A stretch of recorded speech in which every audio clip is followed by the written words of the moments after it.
പിതാവിന്റെയും പുത്രന്റെയും പരിശുദ്ധാത്മാവിന്റെയും നാമത്തിൽ ആമേൻ. അമ്മേ പരിശുദ്ധ അമ്മേ, അമ്മേ പരിശുദ്ധ ദൈവമാതാവേ, കൃപാസനത്തിലൂടെ ഞങ്ങൾക്കും ഞങ്ങളുടെ ദേശത്തിനും അമ്മ മധ്യസ്ഥം തേടി തന്ന എല്ലാ അനുഗ്രഹങ്ങൾക്കും കൃപകൾക്കും ഞങ്ങളിപ്പോൾ ഹൃദയം നിറഞ്ഞ നന്ദി പറയുന്നു.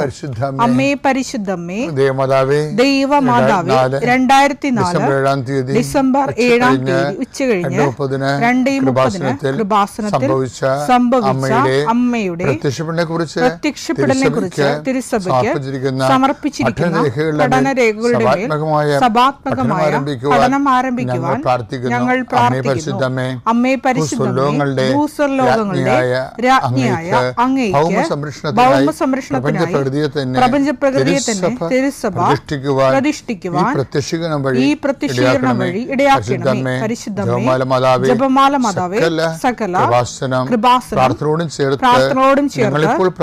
ഞങ്ങളിപ്പോൾ പ്രാർത്ഥിക്കുന്ന ഈ കുടുംബത്തിന്റെ പ്രത്യേക നിയോഗം പറ മക്കളെ.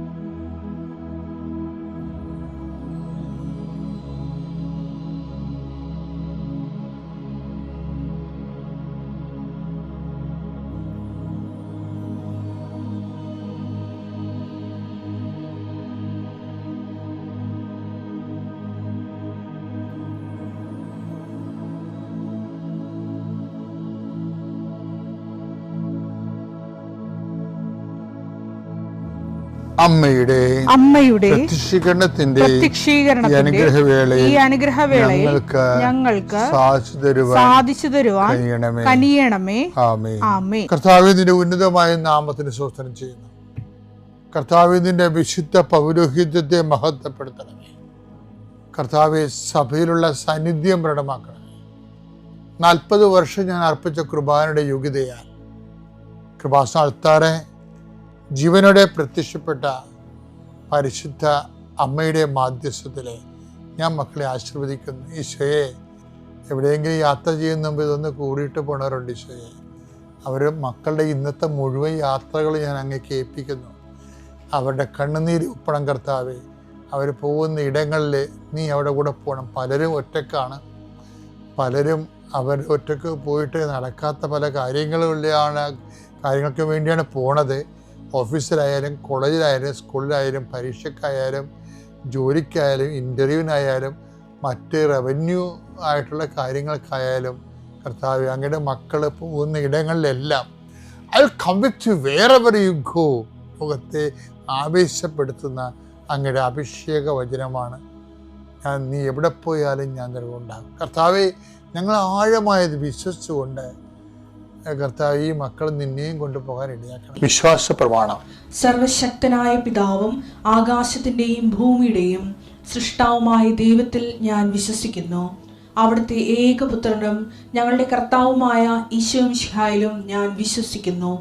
ഈ പുത്രൻ പരിശുദ്ധാത്മാവിനാൽ ഗർഭസ്ഥനായി കന്യകാമറിയത്തിൽ നിന്ന് പിറന്ന് പൊന്തിയോസ് പീലാത്തോസിന്റെ കാലത്ത് പീഡകൾ സഹിച്ച് കുരിശിൽ തറയ്ക്കപ്പെട്ട് മരിച്ച് അടക്കപ്പെട്ട് പാതാളങ്ങളിൽ ഇറങ്ങി മരിച്ചവരുടെ ഇടയിൽ നിന്ന് 3-ാം നാൾ ഉയർത്ത് സ്വർഗത്തിലേക്ക് എഴുന്നള്ളി സർവശക്തിയുള്ള പിതാവായ ദൈവത്തിന്റെ വലതുഭാഗത്തിരിക്കുന്നു. അവിടെ നിന്ന് ജീവിക്കുന്നവരെയും മരിച്ചവരെയും വിധിക്കുവാൻ വരുമെന്നും ഞാൻ വിശ്വസിക്കുന്നു. പരിശുദ്ധാത്മാവിലും ഞാൻ വിശ്വസിക്കുന്നു. വിശുദ്ധ കത്തോലിക്കാ സഭയിലും പുണ്യവാന്മാരുടെ ഐക്യത്തിലും പാപങ്ങളുടെ മോചനത്തിലും ശരീരത്തിന്റെ ഉയർപ്പിലും നിത്യമായ ജീവിതത്തിലും ഞാൻ വിശ്വസിക്കുന്നു. ആമേൻ. സ്വർഗ്ഗസ്ഥനായ ഞങ്ങളുടെ പിതാവേ, അങ്ങയുടെ നാമം പൂജിതമാകണമേ. അങ്ങയുടെ രാജ്യം വരണമേ. അങ്ങയുടെ തിരുമനസ് സ്വർഗത്തിലെ പോലെ ഭൂമിയിലും ആകണമേ. അന്നു വേണ്ടുന്ന ആഹാരം ഇന്ന് ഞങ്ങൾക്ക് തരണമേ. ഞങ്ങളോട് തെറ്റ് ചെയ്യുന്നവരോട് ഞങ്ങൾ ക്ഷമിക്കുന്നത് പോലെ ഞങ്ങളുടെ തെറ്റുകൾ ഞങ്ങളോടും ക്ഷമിക്കണമേ. ഞങ്ങളെ പ്രലോഭനത്തിൽ ഉൾപ്പെടുത്തരുതേ, തിന്മയിൽ ഞങ്ങൾ രക്ഷിക്കണമേ. ആമേൻ. നന്മ നിറഞ്ഞ മറിയമേ, സ്വസ്തി. കർത്താവ് അങ്ങയുടെ കൂടെ സ്ത്രീകളിൽ അങ്ങ് അനുഗ്രഹിക്കപ്പെട്ടവളാകുന്നു.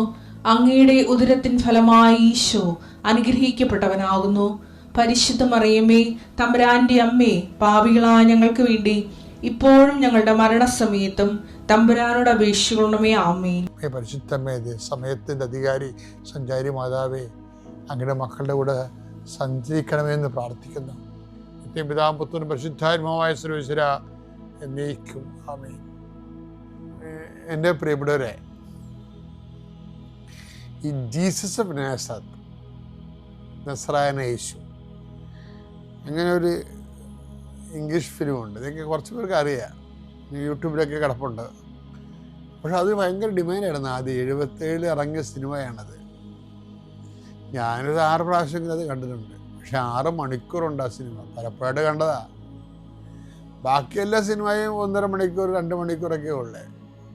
പക്ഷെ ഈ സിനിമ 6 മണിക്കൂറുണ്ട്. നമ്മുടെ റിവൈസ്ഡ് സ്റ്റാൻഡേർഡ് വെർഷനില്ലേ, ബൈബിളിൻ്റെ സഭ ഉപയോഗിക്കുന്ന ഭദ്രമായ ഒരു തർജ്ജിമയാണത്. അതിൻ്റെ ഇതിനകത്തുള്ള എല്ലാ ഡയലോഗും ആ ബൈബിളിലുള്ളതാണ്.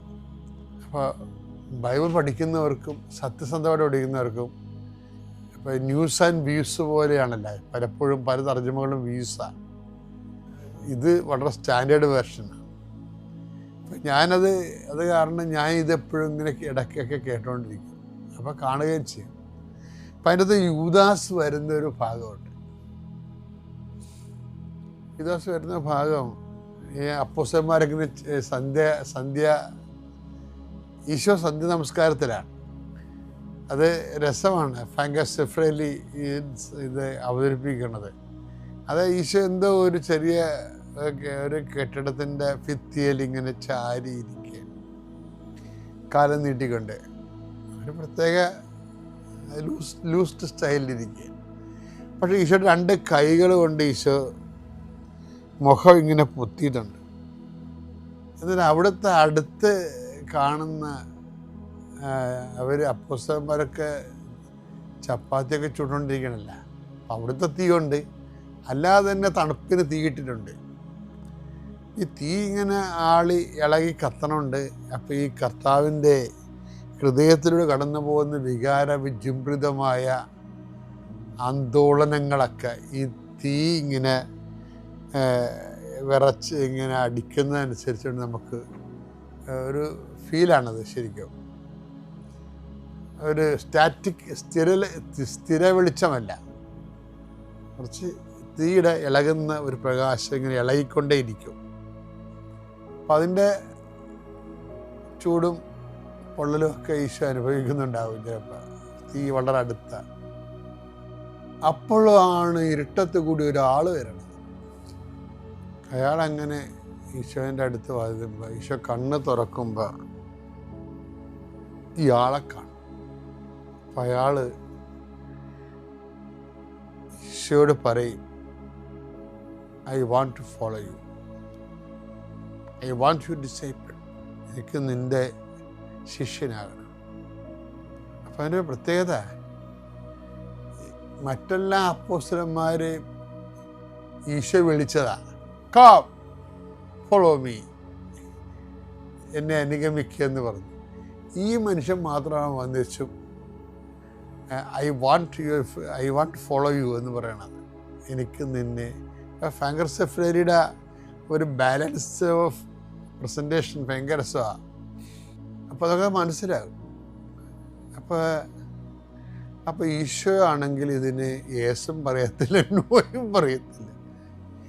ഈ കൈ ഇങ്ങനെ മുഖത്ത് ഇങ്ങനെ വെച്ച് ഇങ്ങനെ ഇരിക്കുക. ഇപ്പം നിങ്ങൾക്ക് മനസ്സിലായില്ലേ ഈ പുറത്ത് നിൽക്കുന്ന ആളാരാണെന്ന്?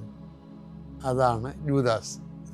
അപ്പോൾ യൂദാസ് വരുന്നുണ്ടെന്ന് ഈ കണ്ണ് പൊത്തിക്കൊണ്ടിരിക്കുമ്പോൾ തന്നെ പരിശുദ്ധാത്മാവ് പറയുന്നുണ്ട്, ഹീസ് കമ്മിങ് എന്ന്. അപ്പോൾ ഈശോ മനസ്സിൻ്റെ കണ്ണുകൊണ്ട് ഈ വരുന്ന തിന്മയെ കാണുന്നുണ്ട് ശരിക്കും. എന്നിട്ട് അപ്പോൾ ഞാൻ ഇത് കാണുമ്പോഴേക്കും ഈശോ എന്ത് പറയുമായിരിക്കും ഇയാളോട് എന്ന് പറയുമ്പോൾ ഈശോ ഒന്നും പറയത്തില്ല ഇയാളോട്. ഇയാൾ പോകാതെ അങ്ങനെ നിൽക്കും അവിടെ ആ ഇരുട്ടത്ത്. അപ്പോൾ ഈശോ അയാൾ പറയും, you can stay with me, വളരെ ഇങ്ങനെ അളന്നും തൂക്കി ഇങ്ങനെ പറയും. നമ്മുടെ ചങ്ക് പതറിപ്പോവും നമുക്ക്. കാര്യം ഇതെല്ലാം അറിഞ്ഞുകൊണ്ടാണല്ലോ ഈ പറയണത്. അതാണ് നമുക്ക് വിഷമം ഉണ്ടാകണത്. ഇത് ഈശോ എല്ലാം അറിഞ്ഞുകൊണ്ടാണ് പറയുന്നത്. സ്റ്റേ വിത്ത് മീ, നിനക്ക് എൻ്റെ കൂടെ താമസിക്കാം. അപ്പോഴേ ചില സമയത്ത് അന്ത്യത്താഴ സമയത്ത് യോഹന്നാൻ തന്നെ ഒറ്റിക്കൊടുക്കാനിരുന്നവൻ ആരെന്നും അവന് നേരത്തെ അറിയാമായിരുന്നു ഒരു വാക്കുണ്ട്.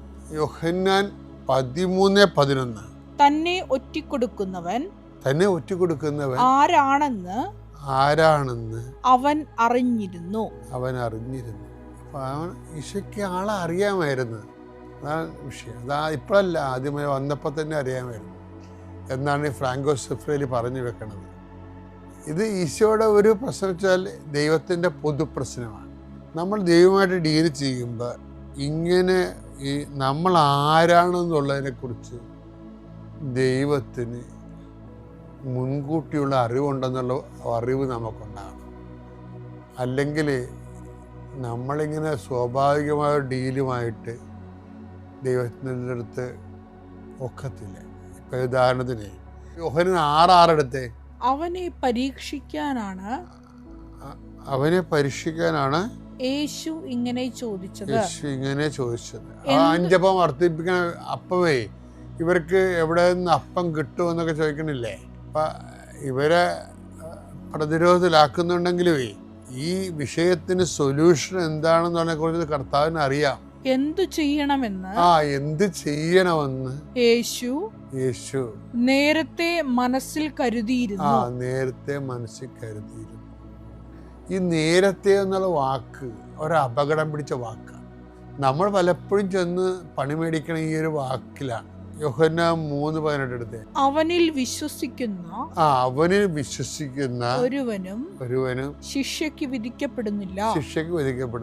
വിശ്വസിക്കാത്തവനോ ദൈവത്തിന്റെ ഏകജാതന്റെ നാമത്തിൽ വിശ്വസിക്കായിക മൂലം നേരത്തെ തന്നെ ശിക്ഷയ്ക്ക് വിധിക്കപ്പെട്ടിരിക്കുന്നു. ഈ നേരത്തെ തന്നെ എന്ന് വെച്ച് കഴിഞ്ഞാൽ വിശ്വസിക്കായിക മൂലം. നമ്മളിപ്പോൾ ഉടമ്പടി എടുക്കണം തന്നെ വിചാരിക്കുക. നിങ്ങൾ ചില ആൾക്കാർ ഉടമ്പടി എടുക്കാമെന്ന് തീരുമാനിക്കുമ്പോൾ തന്നെ അത്രയും നേരം കെട്ടിക്കിടന്നിരുന്ന എല്ലാ തടസ്സങ്ങളും ചുമ്മാ വല്ല കാശ്മീരിലാ വല്ല ഗോകർണത്തെ ഇരുന്നുകൊണ്ട് ഞാൻ നാളെ ഉടമ്പടി എടുക്കാൻ പോകണമെന്ന് മാത്രം വിചാരിച്ചാൽ മതി. അപ്പം തന്നെ ഓഫർ ലെറ്ററും പണവും കാശും എല്ലാം ഇവിടെയെല്ലാം തെറ്റിപ്പോയി കെട്ടിക്കിടന്ന് തടസ്സമായി കിടന്ന് അതെല്ലാം ഇങ്ങനെ വെള്ളച്ചാട്ടത്തിൻ്റെ ചീപ്പൂരി വിടണ പോലെ തന്നെ കാണാം. എന്താ കാര്യം? കാരണം അയാൾ ഉടമ്പടി എടുത്താൽ ശരിയാവുമെന്ന് ദൈവത്തിന് നേരത്തെ അറിയാം. അതാണ് വിഷയം. അതാണ് ഇന്ന് വിഷയം. നിങ്ങൾക്ക് നിങ്ങളുടെ ഈ ഉടമ്പടി കുറേ ആൾക്കാർ ലാഗ് ചെയ്യണില്ലേ, തടസ്സം. അതിൻ്റെ കാര്യം നിങ്ങൾ ഉടമ്പടി എടുക്കുമ്പോഴും പുതുക്കുമ്പോഴും ദിവസം അറിയാം. ഇത് പോയാൽ ഓന്തോടിയ വെയിൽ വരെ, അത്രേ ഉള്ളൂ. നിങ്ങൾക്കിത് സത്യസന്ധമായിട്ട് വിശ്വസ്തത കാണിച്ച് കൊണ്ടുപോകാൻ പറ്റത്തില്ല. പക്ഷേ അങ്ങനെ ഒരു പണി മേടിക്കുമോ എന്നുള്ളത് നമുക്ക് നേരത്തെ അറിയാൻ പാടില്ല. അപ്പോൾ നമുക്ക് നേരത്തെ അറിയേണ്ട കാര്യം എന്താണ്? നമ്മൾ എന്ത് ഉടായ്പ് കാണിച്ചാലും കർത്താവിൻ്റെ വിഷയത്തിൽ നമ്മളെക്കുറിച്ച് അസസ്മെൻ്റ് ഉണ്ട്. അതുകൊണ്ട് വെടിപ്പും മെനയുമായിട്ട് വൃത്തിയും വിശുദ്ധിയുമായിട്ട് കാര്യങ്ങൾ ചെയ്താൽ ദൈവത്തിന് പണി എളുപ്പമാവും. നമ്മളാണ് ദൈവത്തിൻ്റെ കൈയും കാര്യം കെട്ടണത്, നമ്മുടെ ഉടായ്പ് കാരണം. അതുകൊണ്ട് വളരെ എന്തെങ്കിലും തരത്തിൽ ഒരു അലംഭാവം ഉടമ്പടിക്ക് വന്നു പോയിട്ടുണ്ടെങ്കിൽ നിങ്ങൾ ഈ ഒരു വിഷയത്തിൽ സെറ്റ് ചെയ്തിട്ട് ദൈവത്തോട് മാപ്പ് ചോദിച്ചിട്ട് ആ പഴയ പവറിലേക്ക് വരാൻ നോക്കണം. പിതാവിൻ്റെയും പുത്രൻ്റെയും പരിശുദ്ധാത്മാവിൻ്റെയും നാമം. വിശ്വാസമുള്ളവരും വിശ്വാസം ഇല്ലാത്തവരും തമ്മിലുള്ള വ്യത്യാസം ഇത് തന്നെയാണ്. വിശ്വാസം ഇല്ലാത്തവർക്ക് അത്ഭുതം കണ്ണി കാണാൻ സാധിക്കും. പല അടയാളങ്ങൾ നമുക്ക് ഇവിടെ സാക്ഷ്യം നമ്മൾ വീഡിയോ കാണുന്നുണ്ട്. വിശ്വാസം ഇല്ലെങ്കിൽ നമുക്ക് അത് കാണാൻ സാധിക്കും, പക്ഷെ അനുഭവമായിട്ട് മാറില്ല. നമുക്കും അത് അനുഭവം ആവണമെന്നുണ്ടെങ്കിൽ നമ്മൾ പലരും പല സാക്ഷ്യവും ഇവിടെ വീഡിയോ സാക്ഷ്യം കണ്ടിട്ട് എൻ്റെ ജീവിതത്തിലേക്ക് അത് നടക്കണില്ലല്ലോ എന്ന്. പക്ഷെ നമ്മൾ സാക്ഷ്യം കാണുന്നുണ്ട്, പക്ഷെ അത് നമുക്ക് കിട്ടുന്നില്ല, അനുഭവമായിട്ട് മാറുന്നില്ല. അത് വിശ്വാസത്തിൻ്റെ കുറവാണ്. അത് എങ്ങനെയാണെന്ന് വെച്ചാൽ, ഇസ്രായേൽ മക്കൾ ചെങ്കടലിൽ കൂടി നടന്നുപോയി. ചെങ്കടൽ പിളർന്ന് അത് വഴിയായിട്ട് അവർക്ക് മാറിയായിരുന്നു. അവരുടെ വിശ്വാസം ഉണ്ടായിരുന്നു, അതുകൊണ്ട് അത് അനുഭവമായിട്ട് മാറി. പക്ഷേ ഇത് ഈജിപ്തുകാർ ഇത് കണ്ടുകൊണ്ടിരിക്കുക, ഈ അത്ഭുതം കാണുകയാണ്. പക്ഷെ അവർ നടന്നപ്പോൾ അവർക്ക് അനുഭവം കിട്ടിയില്ല. അവരതിലേക്ക് വീണ് മരിച്ചു, വെള്ളത്തിൽ തന്നെ വീണ് മരിച്ചു, വഴി ആയി കിട്ടിയില്ല. അതുപോലെ ഈശോ ദേവാലയത്തിൽ അമ്മമാതാവും ഔസപിതാവും സമർപ്പിക്കാൻ ദേവാലയത്തിൽ കൊണ്ടുപോയപ്പോൾ അവിടെ പലവരും ഉണ്ടായിരുന്നു. പക്ഷെ അത് അനുഭവമായിട്ട് മാറിയത്, ഈശോയെ അനുഭവിക്കാൻ പറ്റിയത് സിമിയോനും അന്നയ്ക്കും മാത്രമാണ്. Price the Lord. അപ്പോൾ ഇത് നമ്മൾ ശ്രദ്ധിക്കണം. അത് ഞാൻ പറഞ്ഞുതരാം, എങ്ങനെയാണ് വിശ്വാസമെന്ന് ഞാൻ പറഞ്ഞുതരാം. നമുക്കെന്താ അനുഭവിക്കാൻ സാധിക്കും? നമുക്കെല്ലാം ഉള്ള പ്രശ്നം, എൻ്റെ ജീവിതത്തിൽ എനിക്ക് അനുഭവം കിട്ടുന്നില്ല, എൻ്റെ ജീവിതത്തിൽ എനിക്ക് അനുഭവം കിട്ടുന്നില്ല, പലവർക്കും അനുഭവം കിട്ടുന്നുണ്ട്, എനിക്ക് കിട്ടിയിട്ടില്ല. അതിൻ്റെ കാരണം നമ്മളെ തന്നെ പരിശോധിച്ച് നോക്കണം. എൻ്റെ വിശ്വാസം എവിടെ പോയി?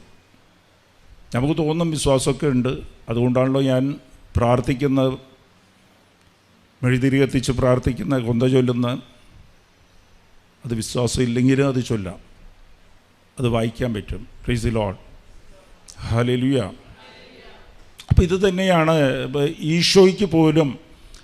ഈശോയുടെ സ്വന്തം നാട്ടിൽ മാർക്കോസ് 6:5 നോക്കിക്കഴിഞ്ഞാൽ, സ്വന്തം നാട്ടിൽ പോലും ഈശോയ്ക്ക് സൗഖ്യപ്പെടുത്താൻ സാധിച്ചില്ല. കുറച്ച് പേരെ സൗഖ്യപ്പെടുത്താൻ സാധിച്ചുള്ളൂ. കുറച്ച് പേർക്ക് അനുഭവം കിട്ടി.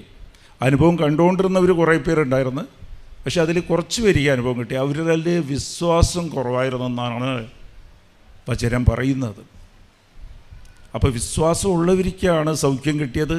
മറ്റുള്ളവരത് കണ്ടുകൊണ്ടിരിക്കും, ആ സൗഖ്യത്തെ കണ്ടുകൊണ്ടിരിക്കും, പക്ഷെ അവർക്ക് അനുഭവം കിട്ടില്ല. Price the Lord, hallelujah. എങ്ങനെയാണ് നമുക്ക് വിശ്വാസം നഷ്ടപ്പെടുന്നത്? നമ്മളറിയാതെ നമ്മളിലേക്ക് വിശ്വാസം ഇല്ലാതെയാകും. എവിടെയാണ് നമുക്ക് തോന്നുമ്പോൾ എനിക്ക് വിശ്വാസമുണ്ട്.